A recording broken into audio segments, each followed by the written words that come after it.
Ce jour-là, il a cru briser un enfant, mais c'est son propre ego qui s'est effondré. Le professeur Berthier régnait sur sa classe comme un général en uniforme, droit, sec, sans sourire. Chaque matin, les élèves entraient dans la salle 208 en retenant leur souffle. On disait qu'il pouvait sentir la peur comme un chien de garde sans la sueur. Il y avait dans sa manière de marcher, de corriger, d'interroger, une dureté glaciale, une voix métallique, un regard qui disséquait. Et puis, il y avait Malik. 13 ans, noir, mince, discret. Assis au fond, toujours au fond. Trop silencieux, trop calme, trop invisible. Il n'était ni insolent, ni perturbateur. Il dérangeait autrement, par son absence de réaction, par cette distance qu'il entretenait avec le monde autour de lui. Ce matin-là, Berthier ramassait les devoirs de tous. Il tendit la main vers Malik. Et toi? Silence. Malik leva les yeux, un regard doux mais fixe. Je ne l'ai pas terminé, monsieur. La phrase était simple, mais elle sonna comme une provocation. Berthier eut un sourire sec, presque cruel. Il s'éloigna du bureau, se tourna vers la classe. Regardez bien, voilà ce qu'on devient quand on ne fait aucun effort. L'air absent, le cerveau vide. Quelques ricanements fusèrent. D'autres baissèrent les yeux, gênés. Malik, lui, resta immobile. Pas une larme, pas un mot. Mais dans son silence, il y avait une tension étrange, comme une mer calme, juste avant la tempête. Ce fut la première fissure, non pas dans Malik, mais dans l'autorité arrogante du professeur. Le lendemain, Berthier entra dans la classe avec un sourire en coin. Il avait passé la nuit à préparer une activité spéciale. Aujourd'hui, on va tester votre intelligence. Réelle. Il avait rédigé une série d'énigmes logiques, de problèmes tordus, d'exercices retors qu'il réservait habituellement au concours d'entrée des grandes écoles. Son regard glissa jusqu'à Malik. Voyons si le muet sait réfléchir. Les élèves reçurent chacun une feuille. Berthier imposa une règle. Tout le monde devait venir résoudre au tableau, à tour de rôle. Il voulait créer la pression.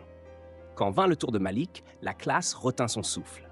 Il s'avança, sans nervosité, le regard fixé sur la feuille. Puis, il leva la craie. Et il résolut, posément, méthodiquement, magnifiquement. Ce n'était pas une bonne réponse. C'était une leçon de clarté. Une démonstration logique limpide, élégante, rigoureuse. Et ce ne fut pas un coup de chance. Sur les 3 exercices suivants, Malik fit mieux que Berthier lui-même. Un silence lourd pesa sur la classe, puis quelques chuchotements émergèrent. Il est trop fort. Comment il a fait ça? C'est un crack, ce gars. Berthier, figé, observait la craie entre ses doigts tremblants. Ce n'était pas de la surprise. C'était un déséquilibre intérieur profond, comme si tout l'édifice de sa supériorité venait de se fissurer. Et le plus insupportable dans cette révélation, c'est que Malik, encore une fois, ne souriait pas. Il ne cherchait ni reconnaissance, ni vengeance. Il expliquait, simplement. Un élève, jusqu'alors moqueur, lança dans un souffle admiratif. « Monsieur, on peut avoir cours avec lui demain ?» Un frisson traversa l'échine de Berthier. Pour la première fois de sa carrière, il avait peur d'un élève. Pas parce qu'il était violent, mais parce qu'il était brillant. Il n'a fallu qu'1 jour pour que la perception de Malik change dans les couloirs du collège. Les murmures moqueurs se sont tus. Les ricanements se sont transformés en silence gêné. À la cantine, on le regardait. Pas comme un phénomène, comme un mystère. Les autres élèves, même ceux qui l'ignoraient depuis toujours, cherchaient à croiser son regard, à lui poser une question, à lui dire « bravo ». Mais Malik restait Malik, discret, modeste, intouchable. Pendant ce temps, Berthier s'agitait intérieurement. Il avait passé la nuit à relire les copies de Malik, anciennes et récentes. Tout était là. Des fulgurances, des raisonnements élégants cachés derrière une écriture sobre. Il ne les avait jamais vus. Ou plutôt, il n'avait jamais voulu les voir. Il se connecta au logiciel de suivi scolaire, entra dans le dossier de l'élève. Nom, Malik Diop. Parents, ouvrier et aide-soignante. Historique, aucun signalement, aucun trouble. Profil, élève calme, réservé. Et pourtant, ce gamin avait humilié sans un mot un homme de 50 ans bardé de diplômes. Le lendemain, en classe, Berthier interrogea volontairement Malik sur un sujet totalement hors programme. Un poème de Paul Éluard. Malik répondit. Mais il ne se contenta pas d'analyser. Il reconstruit le poème par l'absurde, proposa une lecture croisée avec Frantz Fanon et termina en liant le tout à l'actualité. Silence total. Même les horloges semblaient s'être arrêtées pour écouter. Berthier sentit la sueur sur ses tempes. Il croisa enfin le regard de Malik. Un regard calme, ni fier, ni provocateur. Un regard qui voyait au-delà de la salle de classe. Ce soir-là, alors qu'il corrigeait, il se remémora cette phrase que Malik avait prononcée presque en aparté. « Je ne parle pas pour impressionner, j'observe pour comprendre. » Et il sut que ce garçon, qu'il avait voulu casser, était en réalité un miroir de ses propres limites. Le masque du professeur Berthier se craquelait. Devant les élèves, il faisait mine de rien. Mais seul dans sa salle, une rage froide grandissait. Une rage née non pas de haine, mais d'un profond sentiment d'infériorité. Comment un simple élève avait-il pu, par sa seule présence, ébranler ce qu'il avait construit toute sa vie? Sa réputation, son autorité, son image de sachant. Il tenta de se rassurer. « Je suis l'adulte. Je suis le professeur. Il n'est qu'un enfant. » Mais plus il répétait cela, plus cette affirmation sonnait creuse. Alors, il convoqua Malik, seul, en salle des profs. Le garçon entra, son cartable sur le dos, calme comme toujours. Berthier resta debout, les bras croisés. « Tu crois être plus malin que moi ?» dit-il sèchement. « Non, monsieur. Tu veux m'humilier devant la classe? Je veux apprendre. » Aucun défi dans sa voix, aucune insolence, juste une vérité simple, inattaquable. Berthier s'attendait à un duel. Il reçut une leçon, car ce qui le rendait fou, c'était le calme de Malik. Ce calme désarmant, ce calme qui trahissait la force intérieure, une force qu'il n'avait jamais eue. Il voulut le provoquer davantage, mais Malik le regarda droit dans les yeux et dit « Vous n'avez pas besoin de m'écraser pour exister, monsieur. » Et là, Berthier sentit quelque chose céder en lui. Un éclat, une faille. Un homme qui chute, non par les poings, mais par la conscience. Le professeur Berthier, autrefois inébranlable, en était venu à douter de tout. Chaque matin, en préparant ses cours, il jetait un œil au vieux manuel, puis au tableau, puis à la chaise de Malik, au fond. Et une voix sourde lui murmurait « À quoi bon? Ce garçon sait déjà tout ça. » Il décida de le tester en silence.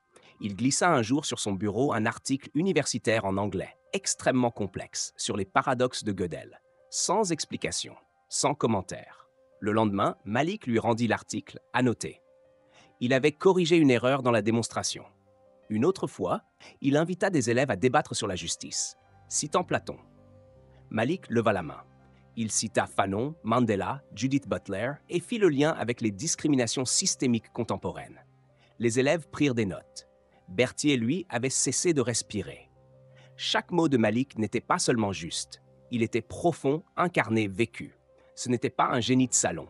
C'était un esprit éveillé. Mais ce qui rendait Malik encore plus mystérieux, c'était qu'Ilmak n'en tirait aucune gloire. Il ne cherchait ni validation, ni reconnaissance. Il apprenait comme on respire, avec une soif tranquille, sans arrogance. Berthier, lui, sombrait. Il fouilla, sans autorisation, les dossiers de Malik. Il chercha un oncle professeur, une mère surdouée, un père intellectuel. Mais non, famille modeste, quartier populaire, aucun soutien particulier. Et pourtant, ce gamin pensait, écrivait, philosophait comme un maître.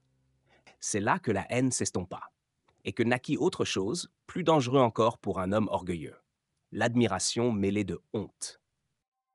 Un soir d'automne, dans l'amphithéâtre d'une université parisienne, Berthier assista à une conférence sur les prodiges silencieux, génie oublié du système scolaire. Il s'y rendit presque par hasard, pour se changer les idées. Le conférencier, un professeur de sociologie renommé, lut un extrait percutant d'un essai anonyme publié sur un blog académique. Le style était limpide, puissant, bouleversant. Il y était question de racisme scolaire invisible, de mépris social intégré dans les structures pédagogiques, de l'humiliation comme outil d'exclusion. Une phrase figée dans l'air le frappa de plein fouet. Il ne s'agit pas de briller, mais de survivre dans un monde qui ne veut pas voir la lumière venir d'en bas. Puis le professeur annonça. Ce texte a été écrit par un garçon de 13 ans. Il n'a pas voulu signer de nom, juste une initiale, M sur D. Berthier ne sentit plus ses jambes. Le MD de sa classe, Malik Diop. Ce n'était plus une intuition, c'était une claque. Lui qui avait ri de son silence, lui qui l'avait ridiculisé, lui qui l'avait ignoré. Il avait tenté d'étouffer une étoile. Ce soir-là, en quittant l'amphithéâtre, Berthier n'était plus le même. Son monde avait basculé. Et pour la première fois de sa vie, il ne songeait plus à enseigner, mais à écouter. C'était un lundi pluvieux. La lumière grise filtrait à travers les vitres embuées de la salle de séance 8. Berthier entra sans sa sacoche, sans ses fiches. Il s'avança lentement jusqu'au bureau, fixa un instant la classe, puis se tourna vers Malik. Diop, vous venez au tableau. La classe se figea. Il ne disait plus Malik. Il disait vous. Un frisson parcourut les élèves. C'était la première fois qu'il s'adressait ainsi à un élève. Malik se leva, toujours aussi calme. Il marcha, sans se presser, vers le tableau noir. Berthier lui tendit une craie. Explique à la classe ce que je n'ai jamais réussi à leur faire comprendre. La logique formelle, les prémices implicites, la déduction naturelle. Personne n'osait bouger, pas même respirer. Alors Malik commença. Il ne parlait pas fort, il ne gesticulait pas, il ne cherchait pas à se faire aimer. Il enseignait, avec la fluidité d'un esprit qui ne transmet pas pour briller, mais pour élever. Il transforma les règles de logique en images concrètes. Il relia les notions aux émotions humaines, le doute, la peur, la colère. Il expliqua qu'un raisonnement est juste lorsqu'il ne détruit personne. Et peu à peu, les visages des élèves s'éclairèrent. Même les plus durs, même ceux qui, jusqu'ici, n'avaient jamais levé la main. Quand il eut fini, un long silence s'installa. Puis, doucement, quelques applaudissements surgirent. Timides, puis francs, puis unanimes. Berthier, lui, restait debout. Il regardait Malik non plus comme un élève, mais comme un égal, ou peut-être même un maître silencieux. Il comprit alors que ce jour-là, ce n'était pas lui qui avait donné cours. C'est lui qui avait reçu une leçon. Après la classe, Berthier demanda à Malik de rester. Pas dans la salle des profs, pas dans son bureau, juste là, dans la classe vide, où résonnaient encore les traces d'un cours inoubliable. Il resta un moment silencieux, puis dit d'une voix rauque, presque cassée. « Tu sais, dans ma jeunesse, j'étais comme toi, curieux, avide de comprendre, mais j'ai appris à me taire pour rentrer dans le moule. » Malik ne répondit pas, il écoutait. Berthier reprit. « Je t'ai mal jugé, par orgueil, par peur, par stupidité aussi, et je suis désolé. » Il n'y eut pas de grande musique, ni de gestes théâtraux, juste deux êtres humains face à la vérité nue. Malik leva les yeux. Son regard était doux, mais ferme. « Je vous crois, monsieur, mais je n'ai pas besoin d'entendre ça pour avancer. » Berthier baissa la tête, et puis Malik ajouta. « Vous m'avez appris ce que je ne veux jamais devenir. Et ça, c'est une grande leçon aussi. » Il le dit sans mépris, sans reproche, juste comme une évidence douloureuse. Berthier sentit que ses excuses ne changeraient rien, qu'il ne redeviendrait pas un héros. Mais il avait été entendu, et c'était déjà énorme. Malik tourna les talons. Il quitta la salle, mais dans son sillage, il laissait une sensation étrange, comme un vent nouveau qui balaie la poussière des vieux dogmes. Le temps avait passé. Le printemps avait lavé la cour de récré des derniers froids. Malik allait partir. Une fondation internationale avait lu ses travaux publiés anonymement. Il avait été sélectionné pour un programme d'excellence à l'étranger. À 13 ans. La nouvelle s'était répandue comme une traînée de poudre dans le collège. Certains élèves étaient fiers, d'autres jaloux. Mais tous savaient une chose, ce garçon n'était pas comme les autres. Et il allait quitter ce monde trop petit pour sa pensée. Le jour de son départ, Berthier entra dans la salle 208. Il avait les traits tirés, mais le regard posé. Dans ses mains, aucun manuel, juste une enveloppe brune. Il la déposa, sans un mot, sur le bureau de Malik. Puis, il se tourna vers la classe. « Aujourd'hui, je n'ai rien à vous apprendre. Celui qui m'a le plus appris ici s'en va. » Les élèves se retournèrent vers Malik. Il restait silencieux, les mains croisées, regardant par la fenêtre. Un long silence suivit. Pas pesant. Profond. Berthier reprit. « Je pensais qu'un professeur était là pour éclairer, mais j'ai découvert qu'il peut aussi être aveuglé par sa propre lumière. » Il jeta un dernier regard à Malik et sortit. Dans l'enveloppe, il y avait une lettre, écrite à la main, tremblante. « Tu es une vérité que j'ai refusé de voir. Tu n'es pas juste un élève brillant. Tu es ce que je n'ai jamais osé être. Libre. Pardon. Continue. » Malik rangea la lettre dans son sac, et pour la première fois, il sourit. Les années avaient filé comme des feuilles dans le vent. Le collège avait été rénové, les murs repeints. Berthier était à la retraite. Un homme usé, plus calme, plus lent, qui passait ses journées à lire et marcher. Un matin, à la radio, une voix chaleureuse annonça. Aujourd'hui, nous recevons un prodige français, auteur d'un essai remarqué sur l'intelligence émotionnelle et l'éthique numérique. À 21 ans seulement, il a intégré une équipe de recherche au MIT. La voix suivante était grave, posée, un timbre familier, celle de Malik Diop. Berthier lâcha son journal. Son cœur manqua un battement. Il s'assit, ferma les yeux et écouta.